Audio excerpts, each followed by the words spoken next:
উপমহাদেশের জনপ্রিয় সঙ্গীতশিল্পী আতিফ আসলাম আজ শুক্রবার ঢাকার বসুন্ধরা ক্রিকেট গ্রাউন্ডে গান শোনাবেন। বিকেল ৫টা থেকে শুরু হয় কনসার্ট।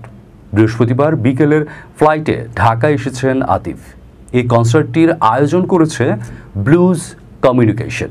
প্রতিষ্ঠানটির সিইও রেজওয়ান বলেন, আগেই কনসার্টের সব টিকিট বিক্রি হয়ে গেছে। আমরা টিকিট সর্বসাধারণের জন্য উন্মুক্ত রেখেছিলাম। আশা করছি সবাই সুন্দর একটি কনসার্ট উপভোগ করতে পারবে।